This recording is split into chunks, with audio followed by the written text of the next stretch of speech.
sinuri, siniyasan. Ang resulta?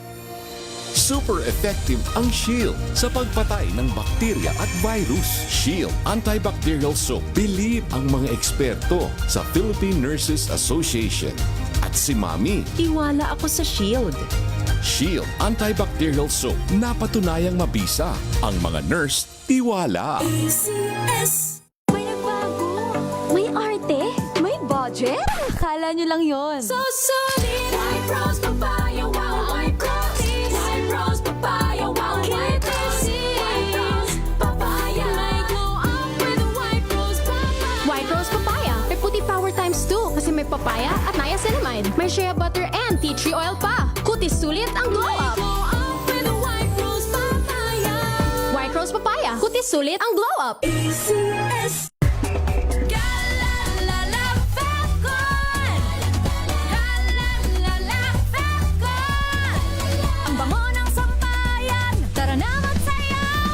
Fabcon, amoy nakaka-joyful! Hello, I'm Enteng Perez. I live here in Vegas and I'm a concert promoter. I could sustain this fabulous lifestyle in Vegas, not only have a fabulous job, but I have a fabulous healthy lifestyle. Number 1, good diet. Number 2, I have a good healthy regimen and routine. And of course, the most fabulous of them all is MX3 capsules and coffee. I love it. MX3, dito ako believe. Mahalagang paalala, ang MX3 capsule ay hindi gamot at hindi dapat gamiting panggamot sa anumang uri ng sakit.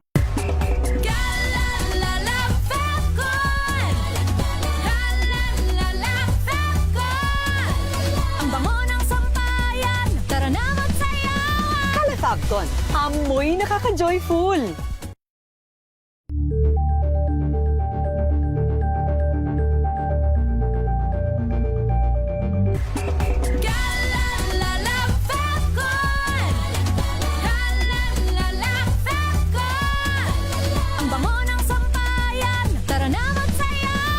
Fabcon, amoy nakaka-joyful!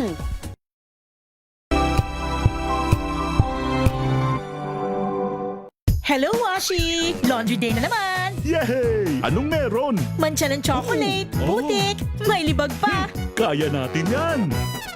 With Pride Washing Machine Detergent, may triple stain-away formula. Tanggal ang makapit, madikit, at malupit na dumit mancha. Kaya easy-easy ang labada. Mula noon hanggang ngayon. All you need is pride. All you need is pride. ACS.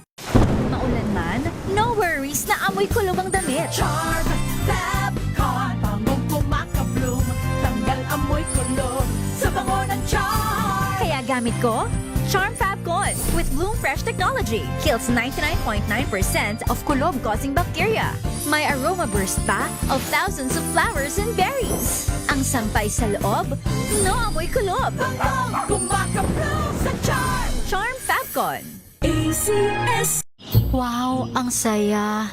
Isang barangay na labada, puro mancha pa. Goodbye, pahinga. Mommy, isang laba lang yan sa Pride Bar Blue.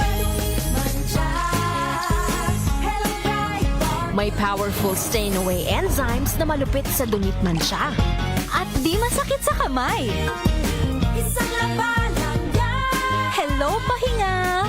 Hello, Pride Bar Blue. ACS. Sa lahat ng bagay, simula pa lang, siguraduhing max protection na. Kasi pag kulang ang proteksyon, baka madaling masira. Sa ngipin, dapat may max protection din. Max Alaga ng Unique Toothpaste. With Max Protect Formula. Helps stop cavities before they start, while keeping breath fresh. Try Unique Maximum Fluoride Protection. Para Max Alaga, Max Protektado. ACS. Sa puso ng kalikasan, natatangi ang prutas ng mangosteen. Ito ay nagtataglay ng antioxidant compounds na alpha, beta at gamma mangosteen. Ang MX3 capsule ay isang food supplement na gawa sa natural na mangosteen. Ito ay tested and proven to help avoid knee joint pain discomfort para iwas-iwas sa sakit with long-term supplementation 2 capsules daily. MX3 capsule, tunay, natural at original. Mahalagang paalala, ang MX3 capsule ay hindi gamot at hindi dapat gamiting panggamot sa anumang uri ng sakit. Galalala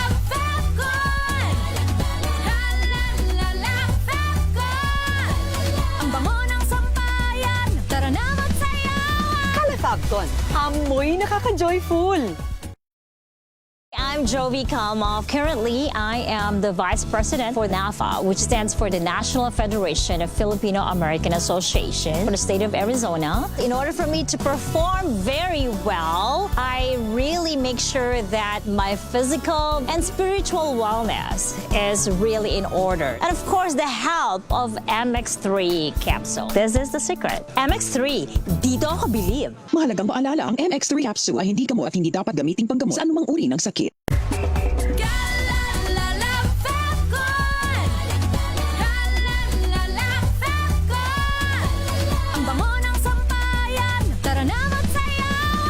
Calefabcon, amoy nakaka-joyful!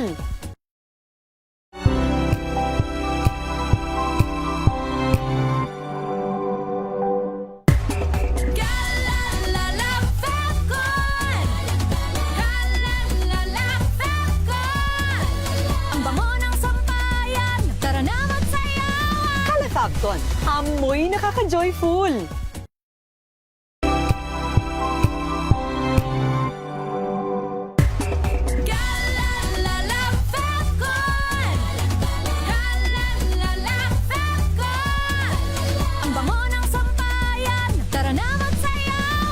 Calefabcon, amoy nakaka-joyful!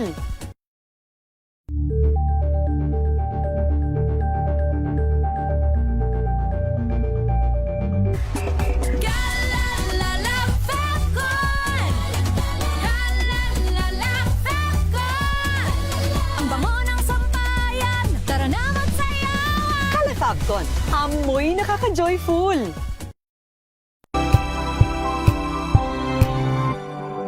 Palagi namin nararamdaman itong mabilis na pagtaas ng tubig baha.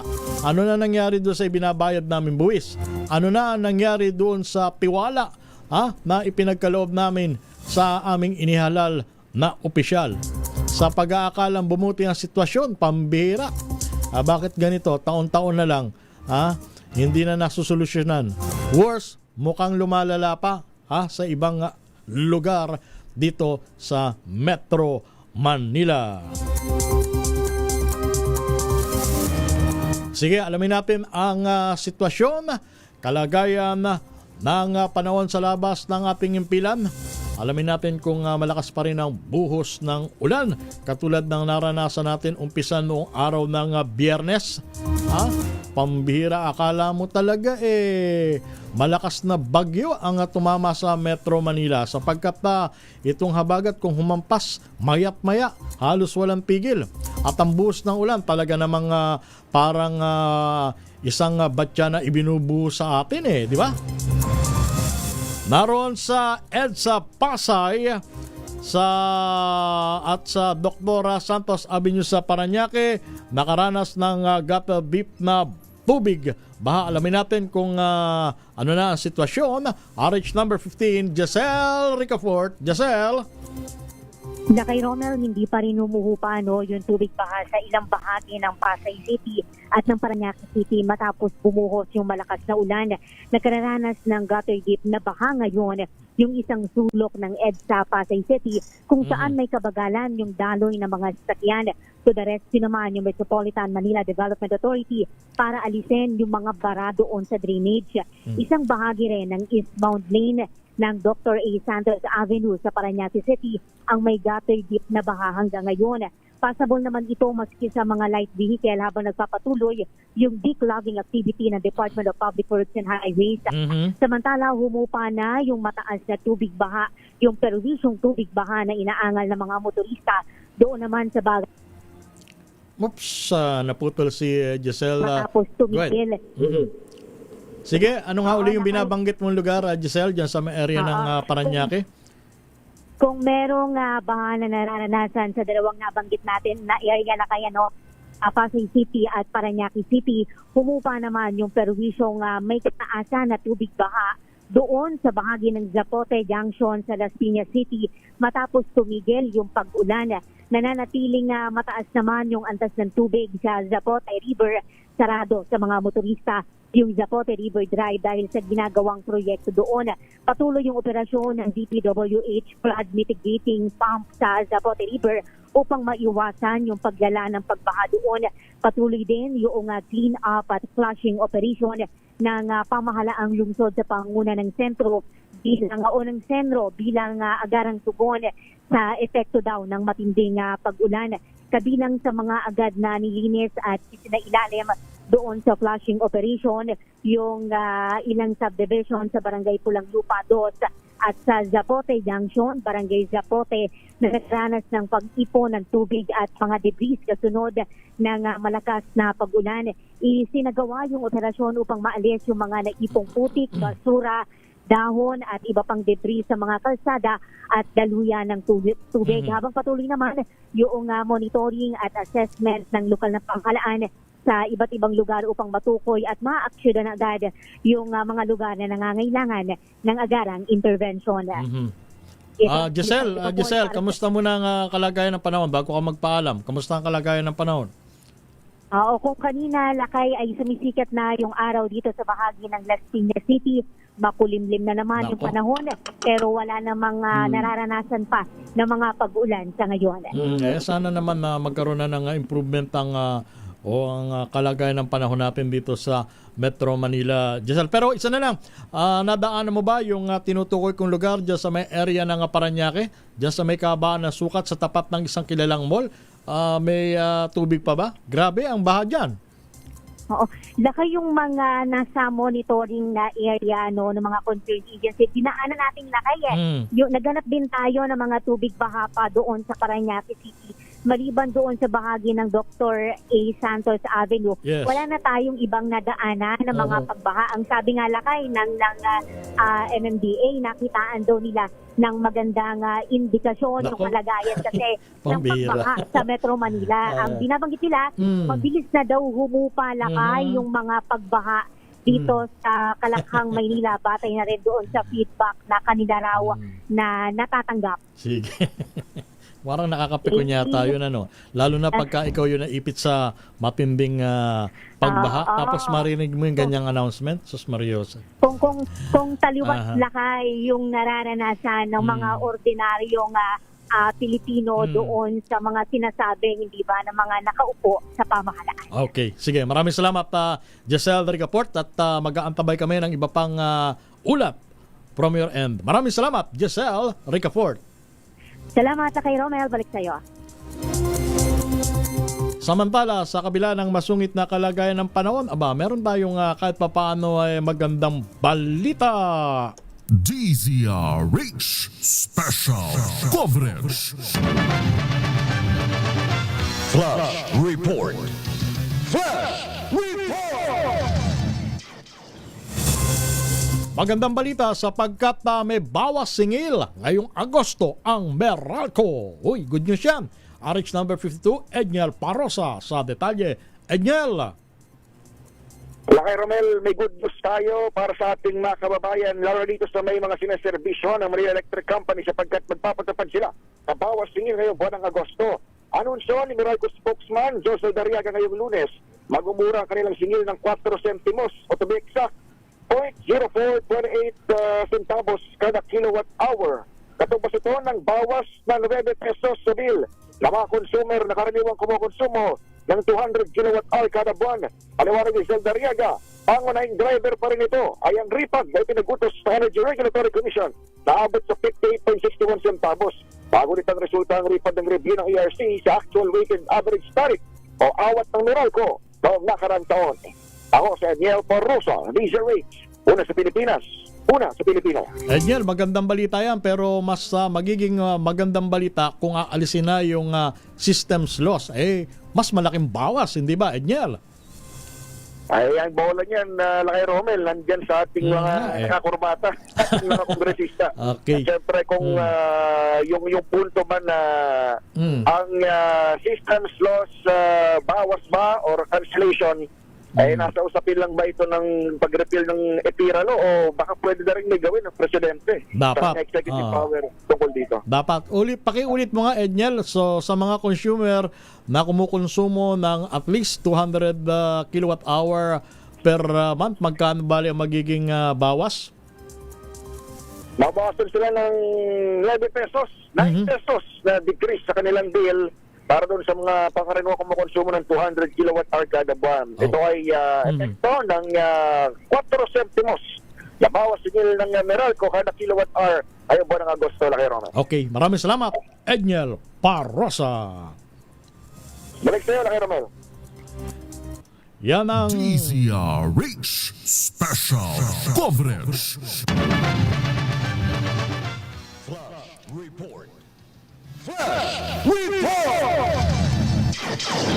At ulitin natin ang flash report para po sa mga customer ng Meralco, meron pong bawas singil sa inyong electricity bill ngayong pong buwan ng Agosto.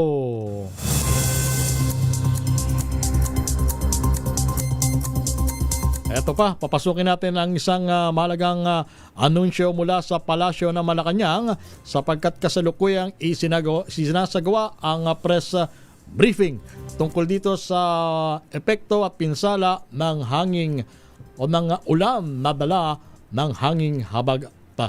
Mula sa Palasyo ng Malacanang,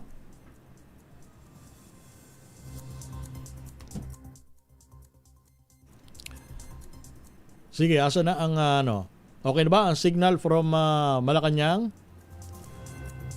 Ang nag-aggregate tayo ng mga mobile pumps kagaya ng ginawa natin sa Marikina at sa Las Piñas nitong weekend. And finally, yung paglilinis natin at tuloy-tuloy na paglilinis natin ng basura, na nakikipagtulungan tayo sa MMDA at sa ating mga mayors na linisin yung basura. Yun talaga, kung magagawa lang natin yun, paulit-ulit sa lahat ng lugar, tingin ko makakakita talaga tayo ng mga improvements sa iba pang mga lugar. So, tuloy-tuloy lang tayo. And ngayon, napapasok na ang 2027 budget na isusumite. Magkakaroon na tayo ng mga flood management at flood mitigation projects sa 2027 budget. At nakafocus tayo dito sa mga iba't ibang interventions na ito. So, yun lang muna and magbibigyan na kami ng mga reports pa in the coming days. Thank you. Okay. Next presentation, Secretary Rex Gatchalian. Yeah, mabilis lang. Nabasadahan na rin to. Can we move on to the first slide?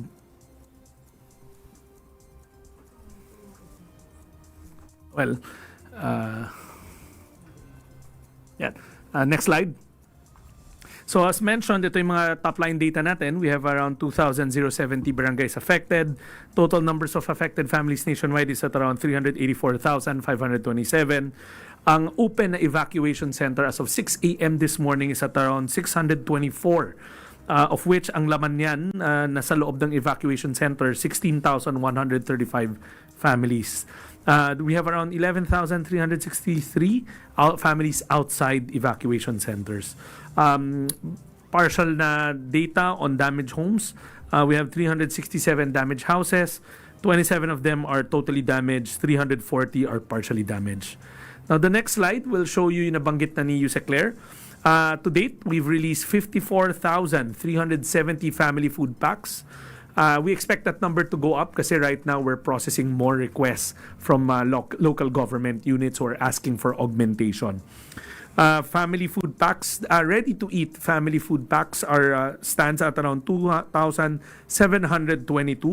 And then we've already processed around close to 1 million pesos worth of financial assistance, lalong-lalo na dun sa mga namatayan because of landslides up north in Cordillera. The total cost of humanitarian assistance stands at 39.375. The next slide will show you the preparedness of the country. Lagi kasing tinatanong kung handa pa ba tayo. Right now, the national stockpile of family food packs spread across 1,000 warehouses stands at 4.980,095 family food packs nationwide. Kahapon, before the storm hit, was around 5.1 million. So we're ready. This is the largest stockpile the country has since we started doing this system. If you can check last year, hindi ganyan kalaki yan. We keep on growing it. Alinsunod na rin sa utos ng ating Pangulo to make sure that we pre-positioned before typhoon, earthquakes, volcano, or any type of disaster happens. Total number of non-food items, 245,474. Yan na naka-standby nationwide. So that ends my presentation. Question and answer muna tayo para kala Secretary Dizon and Secretary Gatchalian. So unang tanong mula kay Samuel Medinilla, Business Mirror. Good morning. For Secretary Dizon lang po, i-follow up lang po namin kung ilan na po ang contractors na recognized ng DPWH at saka kung nagkaroon po ba ng changes sa pag-vet ng contractor since nag-start po yung campaign against flood control project anomalies last year po. Sorry, ilang contractors ang recognized na po ng DPWH? Recognized. Hindi ko naintindihan yung tanong. But anyway, bottom line is, if you are a contractor na may kaso, like the SunWest, etc., the Diskaya Group, o wala kang lisensya, blacklisted ka na. Hindi ka na makakapag-participate. For all other contractors, as long as legitimate ka, kumpleto ka ng papeles, pwede ka mag-participate. So, let's just be clear about that. Now, for the contractors that are currently being investigated, lahat po yan ay nasa Office of the Ombudsman na sinabmit na yan ng both ng DPWH at dati ng ICI, and hintayin natin yung magiging aksyon ng Ombudsman on future cases that will be ultimately filed in court. So yun, no? So yun ang sitwasyon natin ngayon. As far as vetting, sinisigurado natin that yung ating mga procurement processes are totally transparent. Lalo na ngayon na open na yan sa transparency portal ng DPWH for everyone, to including the media, to participate in. I-follow up ko lang po. So ilan po yung contractors na pwedeng mag-enter sa contract with DPWH po? Ilan? Marami yan. I cannot give you a number. No, I cannot give you a number. All legitimate contractors, lahat ng may lisensya, lahat ng basta hindi blacklisted, basta walang kaso, pwedeng mag-participate. So, I will try to get you a number, but marami-rami yan. No? Follow up na lang po. Kahapon po nag-issue ng statement si Sec Salceda. Na-mention po niya na nagkaroon ng tightening ng bank credit for legitimate contractors. Ano po kaya yung naging cause kung bakit nagkaroon ng tightening ng bank credit sa mga legitimate contractors po? I think there's a tightening simply because nag-tighten din tayo sa pagbabayad sa mga kontratista, lalo na yung mga hindi tayo sigurado kung tapos yung proyekto. Unlike before na alam na naman natin yung nangyari, kahit na hindi tapos yung proyekto, kahit na hindi maayos, binabayaran. So, I think that is the primary reason for that. But we will not sacrifice ensuring that projects are properly implemented before we make payment. So that is just my suspicion, but I don't know what the actual reason for the you'll have to ask the banks what the reasons are for that. Last na lang po. May mga proposal po na na-mention si Sec Salceda po doon sa statement niya kahapon para raw po ma-provide ng parang financing yung mga contractors para hindi na raw po sila magkaroon ng problema sa pag-implement ng mga infrastructure projects. In-approve po kaya ni President Marcos yung mga proposals niya? Hindi ko alam. You will have to ask Secretary Salceda. Thank you. Sunod na tanong mula kay Harley Balbuena, IBC 13.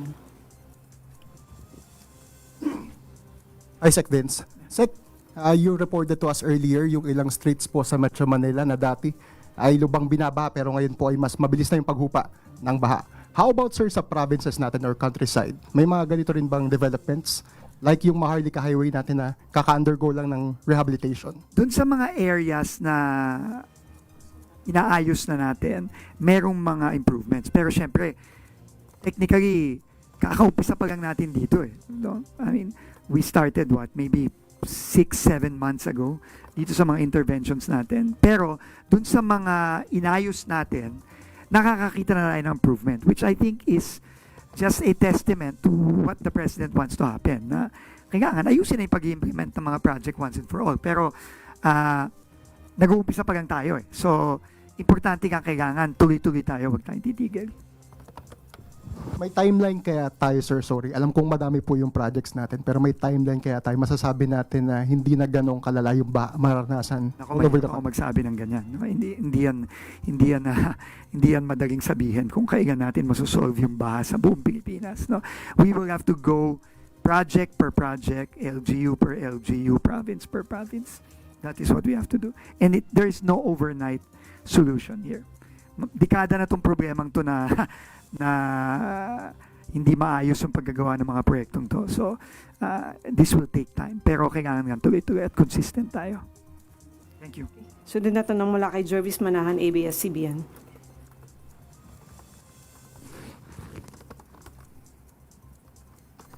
Sec, magtatanong lang po kami ng update kung may assessment na doon sa Forbes Park Wall na gumuho at nag-cause ng traffic sa EDSA. Clearly, hindi maayos yung paggagawa ng perimeter wall ng North Forbes Park.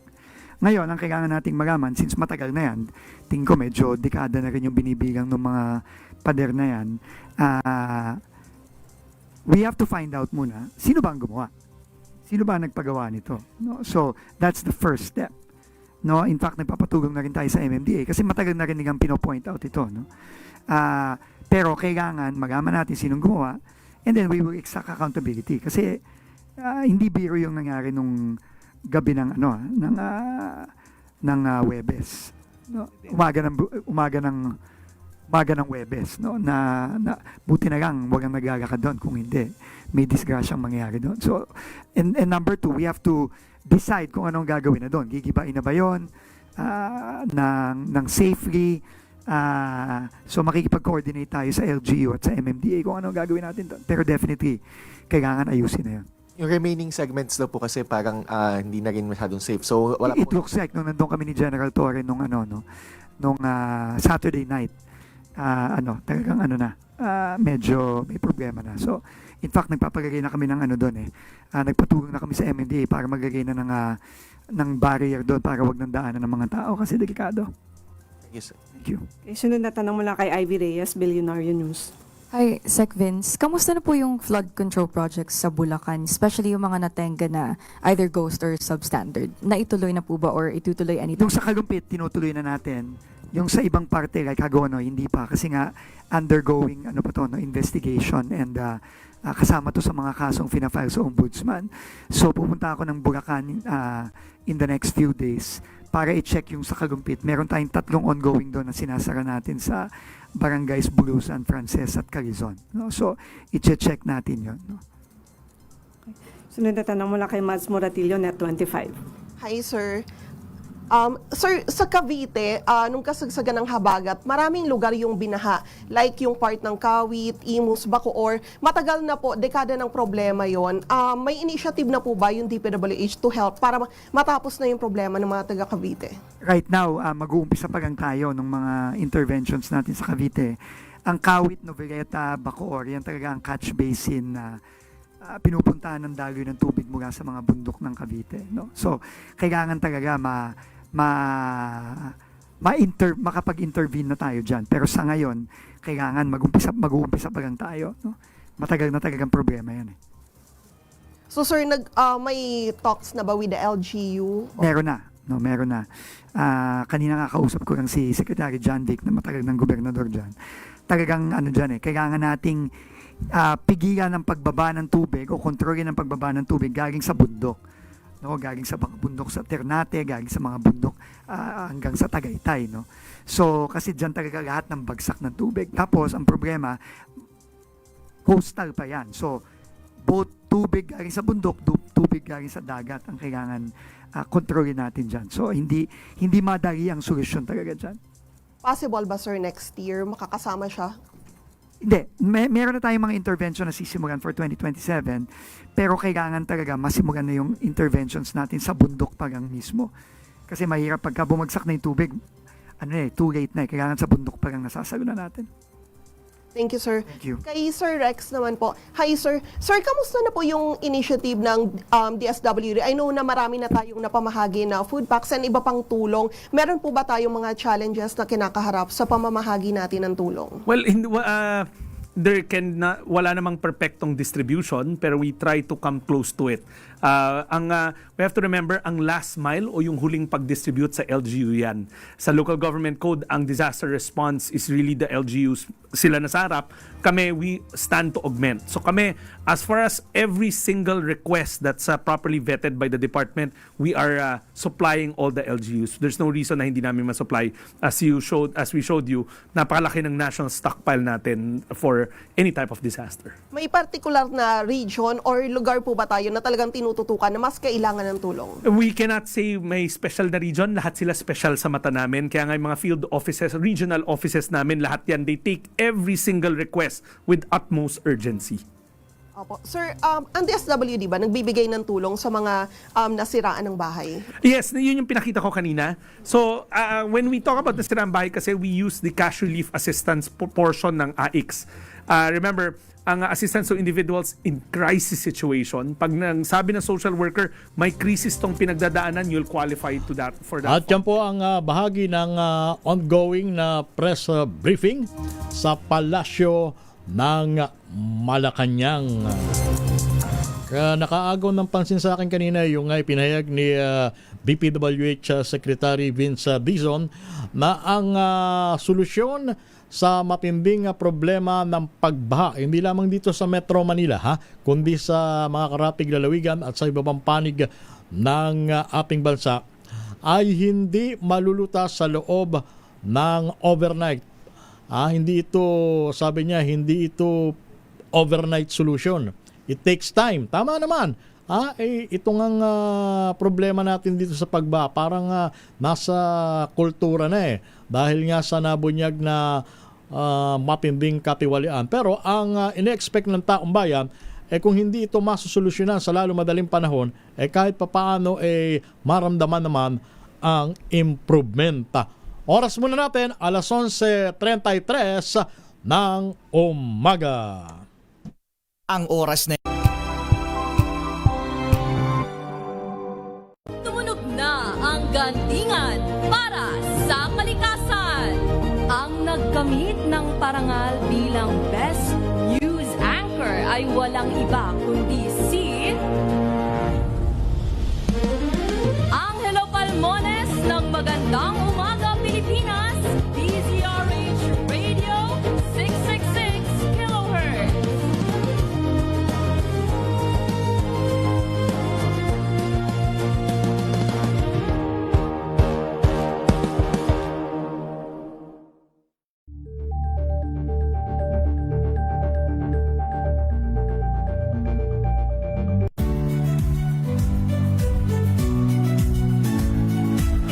Magandang araw mga kaibigan. Ito po ang inyong balerina ng bayan, si Lisa Makuhay Lizalde, na nag-aanyaya sa inyong samahan kami at ang aming mga espesyal na panauhin para sa kalahating oras ng masayang kwentuhan sa aming programang Art to Art, kung saan ang usapang sining at kultura ay para sa lahat. Huwag kaliligtaan, tuwing linggo, 3:30 ng hapon, dito lamang sa DZRH Radio, DZRH TV, at via online streaming.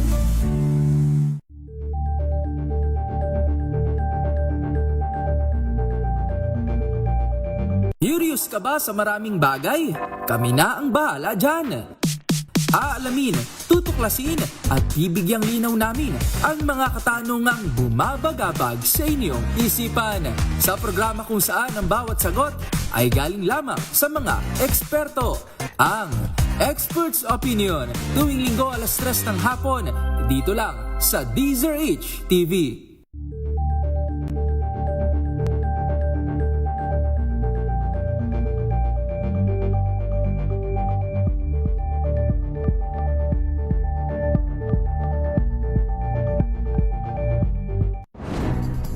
Good vibes ang hanap mo? Dito ka na sa sigurado!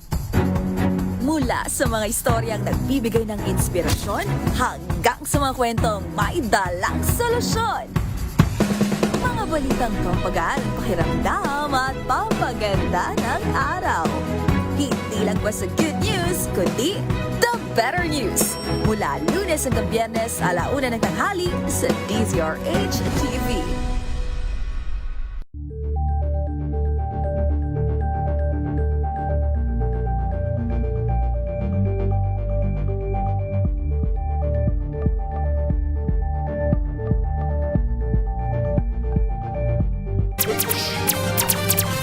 DZRH Special Coverage.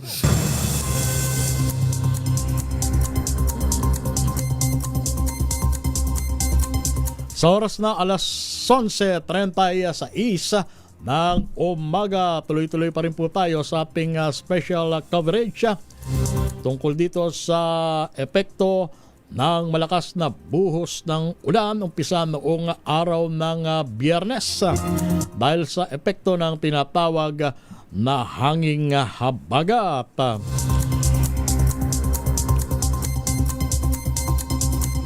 At bukod sa Metro Manila, kabilang din sa madaling tamaan ng matinding pagbaha, ito pong lalawigan ng Bulacan. Ayan.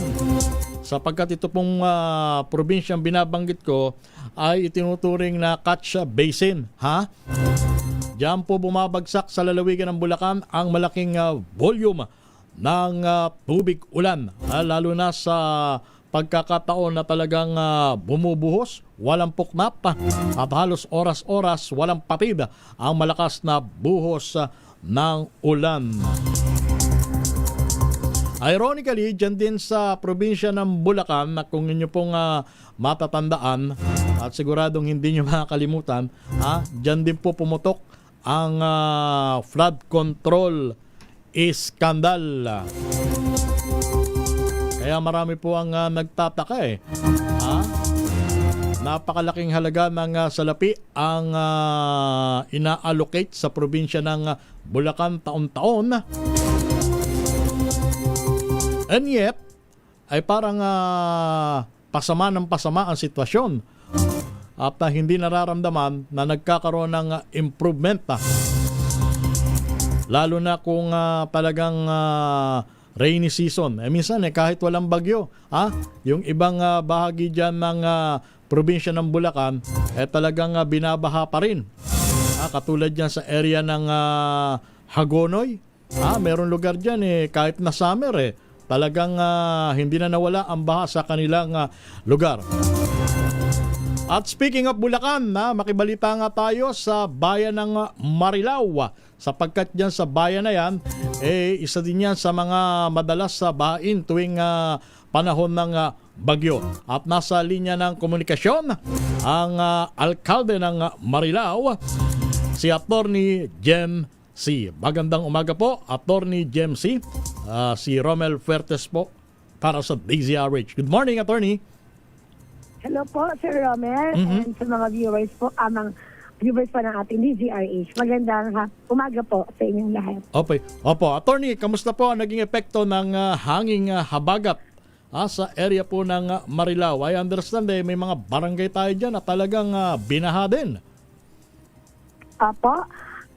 Actually po, in general naman po ay hindi po masyadong binaha as expected po yung bayan po namin. Although, yun po talaga mga low-lying areas ever since ay yun po talaga yung binaha pero hindi po kasing taas ng baha as expected po namin. Ano pong mga barangay ang tinutukoy nyo, Attorney? Sa Poblacion po. Poblacion, Ibayo, Nagbalon. And sa Abangan din po. At hanggang saan ang taas ng tubig baha sa mga binanggit nyo lugar, Attorney? Ano lang po, mga knee-length lang po karamihan Okay. Karamihan po knee-length lang. Hindi po as expected na mataas kagaya ina-expect po namin. Oo nga kasi sa ibang kababayan natin pagka nababanggit ng probinsya ng Bulacan automatic naiisip nila yes, yung mga baha na lampas sa bahay, lampas tao. Pero diyan po sa Marilao. Yes. Normally po hanggang tuhod lang po ang average. Good. Binaha po sa amin. But yung kalsada po namin, main thoroughfares, halos lahat po okay except for one. na hindi na po passable to light vehicles. Ano pong lugar yan, Mayor? Sa Lias Road po. Lias Road. Lias Road. So hanggang Yes, sa ngayon, opo. hindi siya passable for light vehicles o makakadaan pa rin? Ngayon po, medyo nakakadaan na po ngayon. Last time po, yesterday. So hindi po kayo nagpatupad ng mga paglilikas or evacuation dyan sa area ng Marilao, Mayor? Nagkaroon po kami ng early evacuation. But as of our talaan po yesterday, nasa 31 families lang po ang naiwan sa evacuation po ng Magdamag. At sila ay Konti lang po. nananatili pa rin sa mga evacuation center. Yung iba po, bumalik na po sa bahay nila. Depende po sa area, may bumalik na po, may iba nandun pa rin po. Ngayon, marami nagtatanong, Attorney, bakit dyan sa area ng Marilao hindi ganun katindi ang epekto ng baha? Samantalang sa mga kalapit na lugar ninyo, talaga namang pagka bumusa napakalakas na ulan, ganun na lang katindi ang pagbaha. Ano ba ang formula nyo dyan sa Marilao, Mayor? Siguro po, yung ginawa pa namin paghahanda ngayong tag-ulan. Una po, in-identify po namin yung mga sirang pilapil na nagkakos po nung baha. So, nag-first aid po kami. Nilagyan po namin ng mga sandbag. Sinarado po namin lahat ng mga bukas na pilapil ng mga palaisdaan. Nagdagdag po kami ng pumping station. Nag-repair po kami ng mga floodgates. Kumuha po kami ng tinatawag namin kaminero. Yung mga kaminero po namin ay wala pong gagawin kundi maglinis lang po ng mga drainage at canal in support of the barangay po. And most especially, nag-dredging po kami ng ilog. Tuloy-tuloy po siya hanggang ngayon. Wala po mga nakatenga dyan na flood control projects, Mayor? Meron po mga nakabukas.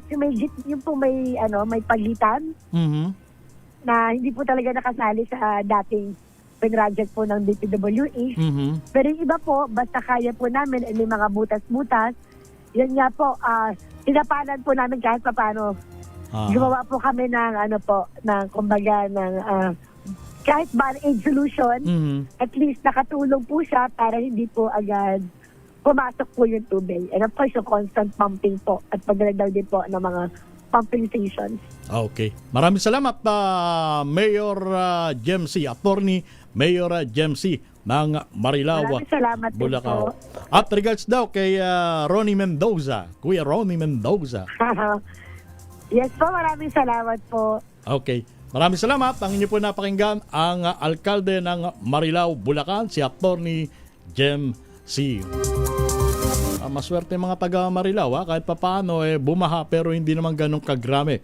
Unlike do sa ibang mga kalapit na lalawigan sa probinsya ng Bulacan. Kung sa bagay, lalo yung mga taga-Hagonoy, nasanay na sila naging kaduktong na ng kanilang buhay ang problema sa baha. Pero just the same, umaasa pa rin tayo na mabibigyan yan ng solusyon. Oras natin sa udyap, 16 na minuto bago sumapit ang alas 12 ng tanghali.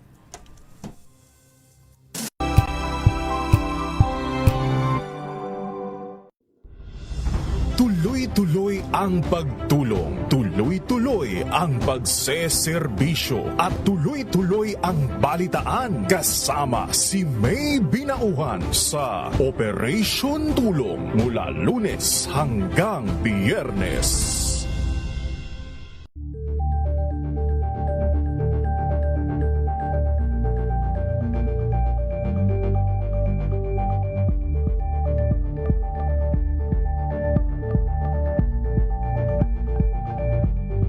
Ngayong ika-87 taon ang kauna-unahang himpilan ng radyo sa Pilipinas ang DZRH, patuloy pa rin magbabalita, magseserbisyo at magbibigay pag-asa sa iba't ibang sulok ng bansa. 1994 nga nang inilunsad ang One Nation, One Station sa inisyatibo ni MBC Media Group Chairman Mr. Fred J. Elizalde.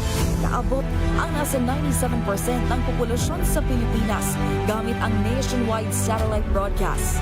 Patunay ang 20 relay stations mula Luzon, Visayas at Mindanao sa patuloy na dedikasyon ng DZRH sa loob ng maraming dekada. Tuloy-tuloy ang pagtulong, tuloy-tuloy ang pagseserbisyo at tuloy-tuloy ang balitaan kasama si May Binauhan sa Operation Tulong mula Lunes hanggang Biyernes. 「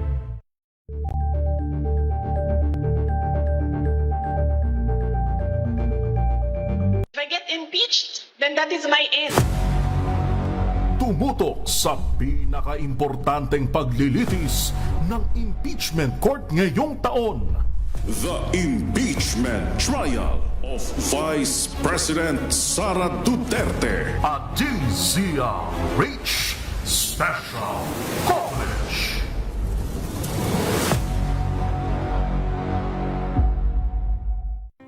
Angel po si Angelo Palmona sa giiwan sa inyo na isang magandang umaga. Maraming salamat. Life goes on! Nine, good morning, Lakay! Good morning, Sister Ann. At good morning. Magandang mainit na umaga. Angel po si Angelo Palmona sa giiwan sa inyo na isang magandang umaga. Maraming Sa salamat. Pilipinas, una sa Pilipino. Kasabay ng mga hamon at pagbabago sa paglipas ng panahon, nananatiling tapat ang DZRH sa paghahatid ng serbisyo sa publiko. Mas pinalawak ang pagpapaabot ng balita at impormasyon. DZRH Special Coverage. Tanggap tayo ng balita mula sa labas ng ating impilan.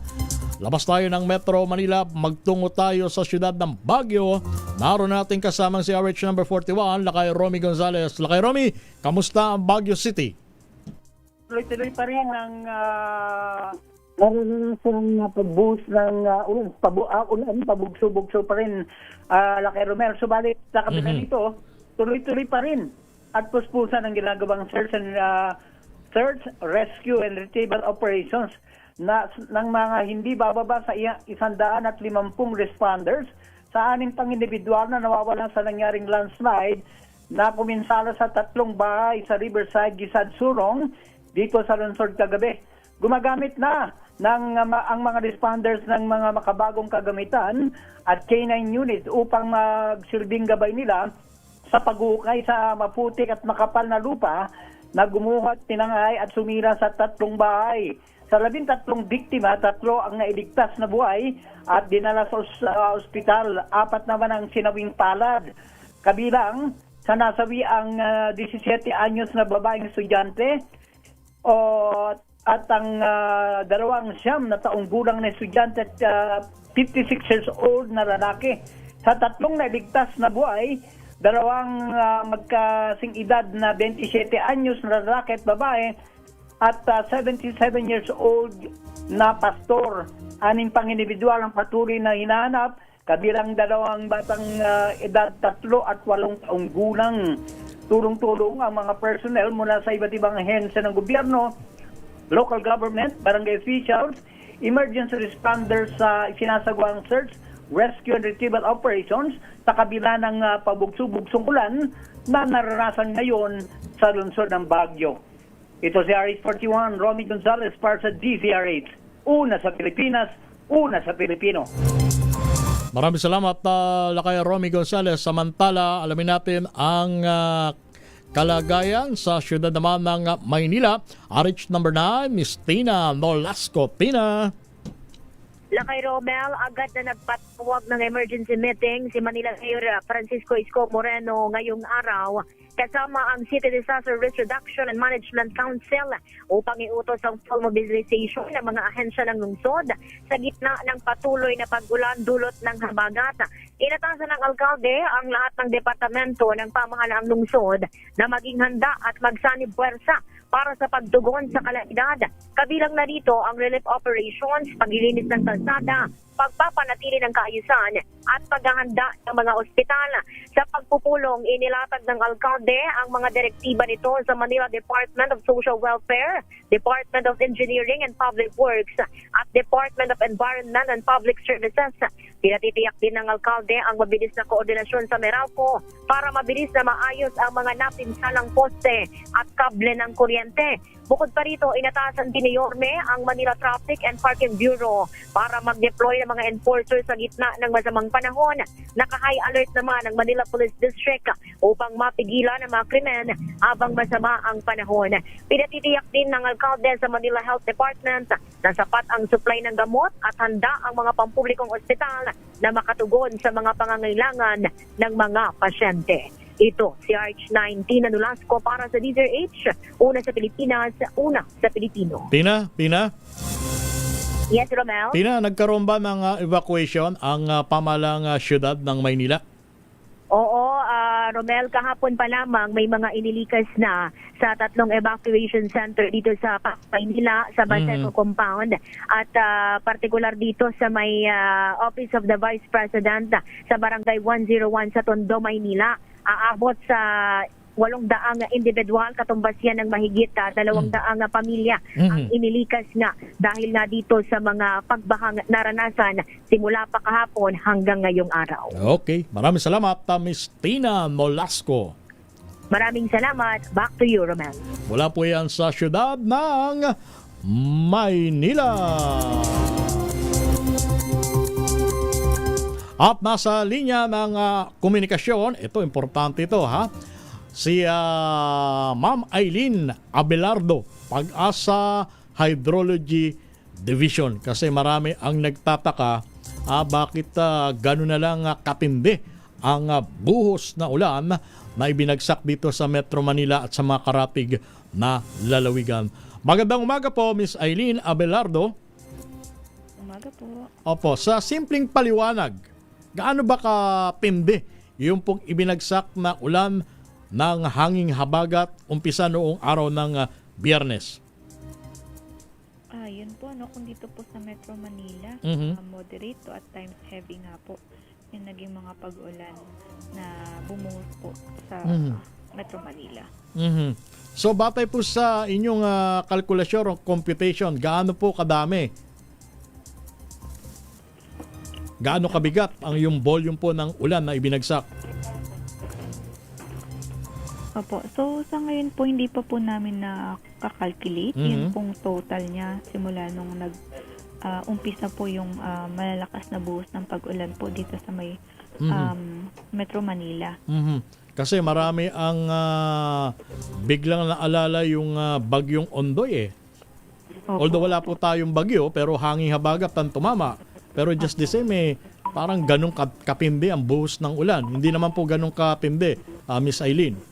Opo, sa ngayon pa naman po ay hindi pa kumpara sa dulot po nun ni Ondoy na kung saan nasa 6 hours na duration lang po ay masyado pong napakalakas na ulan yung na nabuhos. Bagaman ngayon naman po sa may habagat, kumbaga parang distributed siya sa mga ilang oras, ilang araw po na mga pag-ulan. At dahil po sa walang pigil na buhos ng ulan umpisa noong Biyernes, kamusta po ang mga dam dito sa Luzon? Opo, so yung pong level ng tubig ng mga minomonitor po nating dams dito po sa Luzon, una na po dito yung Angat Dam. As of 8 a.m. kanina, 170.47 meters ang level ng tubig. So may naitala po siya na 8.66 meters na pagtaas simula po kahapon ng alas 8 din po ng umaga. Gayunpaman po, mababa pa rin po ito sa kanya pong rule curve ng 10.66 meters. So, kumbaga, naman na din po ito, positive na din po ito or maganda na po yung naidulot dito po sa may Angat watershed. Dahil tumaas po ang level ng tubig dito. And ang Ipodam naman po as of 8 a.m. 100.59 meters. May pagbaba po ito na 1.19 meters for the past 24 hours dahil nga po patuloy na nagpapakawala ng tubig mula sa Ipodam. Meron pa rin pong isang gate equivalent po ng 0.3 meters ang gate opening po dito. So nagre-release tayo ng tubig from Ipodam. Tama po ba? Opo, sa Ipodam po ito. So nagpalabas po tayo kanina ng hydrological situationer to advise po yung public, DRR and LGU for the possible to be alert for possible flash flood po since patuloy nga din pong bumubuhos yung ulan. So nakakadagdag po siya doon sa pagtaas ng level ng tubig ng Angat River. And La Mesa Dam naman po, 79.92 meters siya as of 8 a.m. Ngunit meron po kaming update kaninang 11 na 80.11 meters na po ang La Mesa Dam. Ibig sabihin po, Ibig sabihin, ano po status ng La Mesa Dam?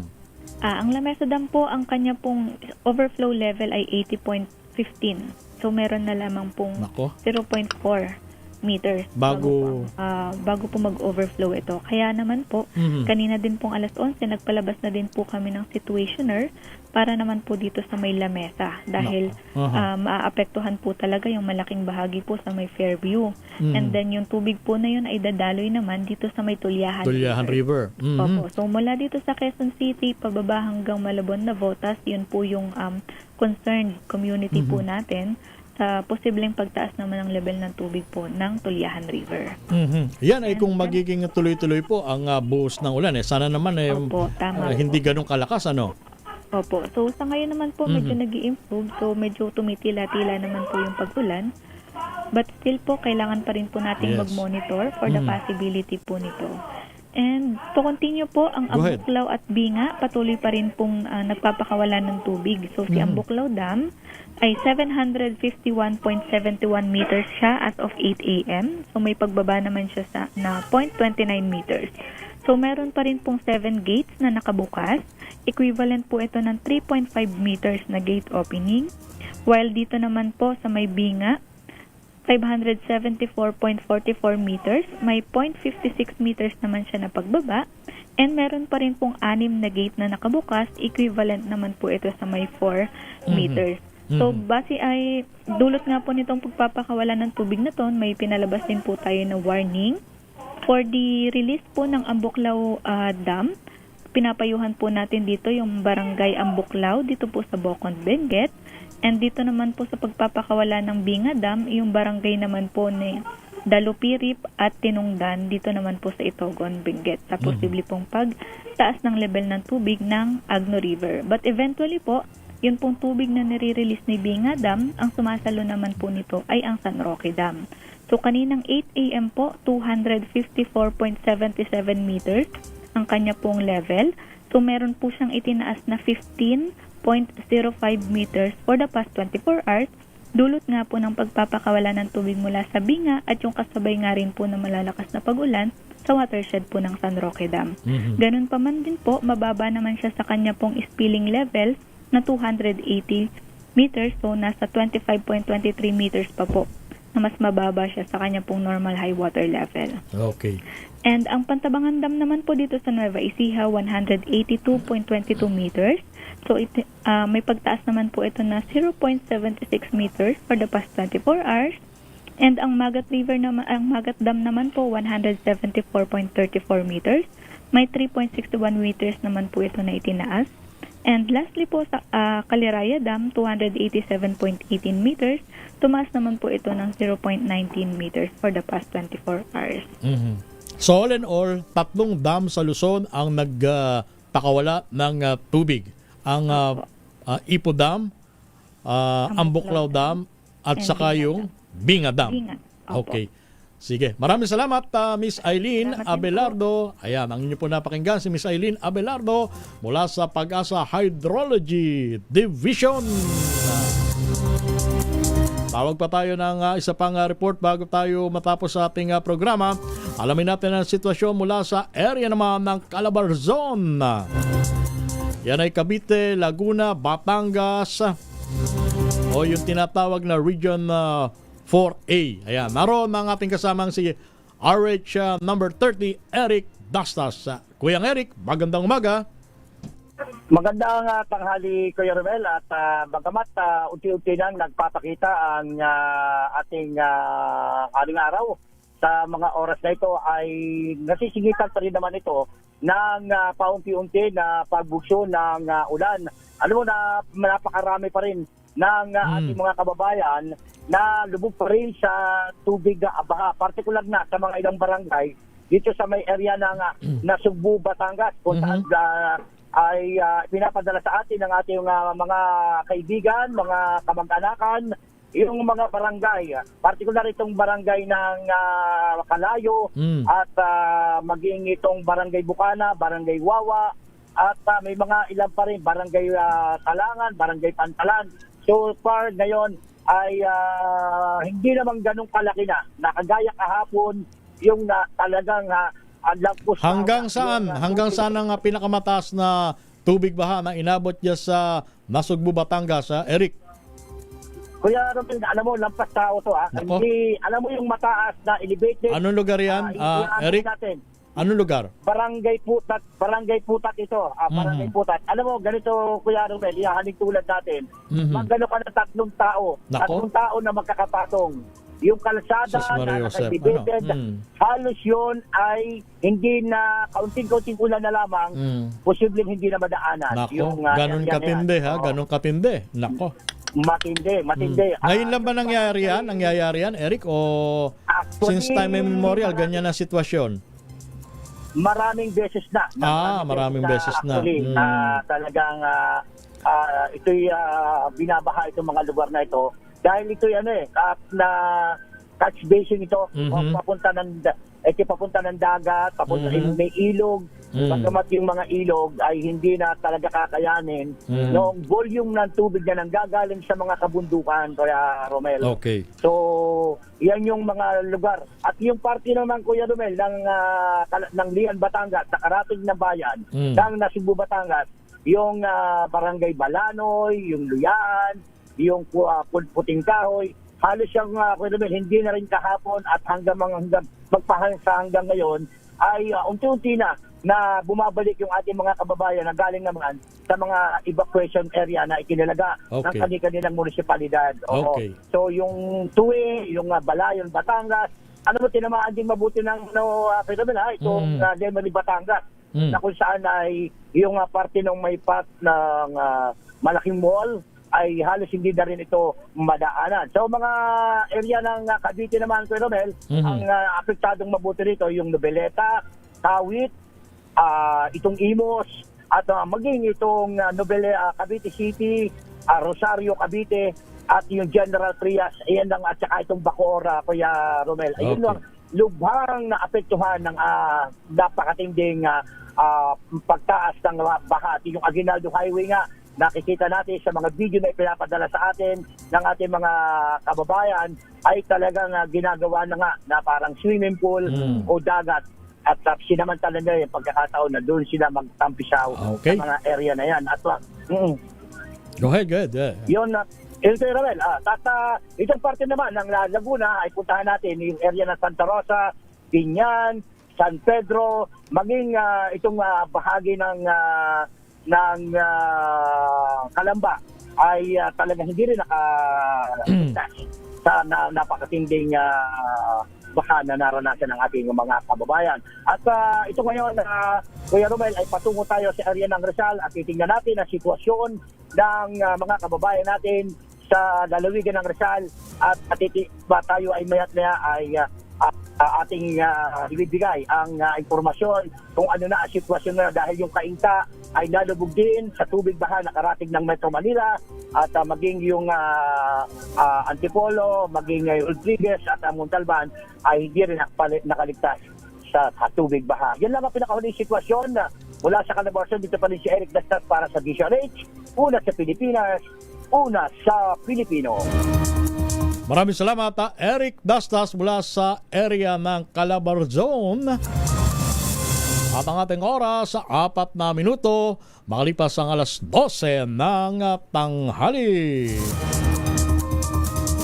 At susunod na sina Yuel Reyes at Miss Karen Oyong para sa Balitaan. At magpapatuloy pa rin ang ating special coverage tungkol dito sa epekto ng hanging habagat. At ito ang inyong lingkod, si Romel Fuertes. Sa oras natin, 5 minuto, makalipas ang alas 12 ng tanghali. This time check. Wow, ang saya. Isang barangay na labada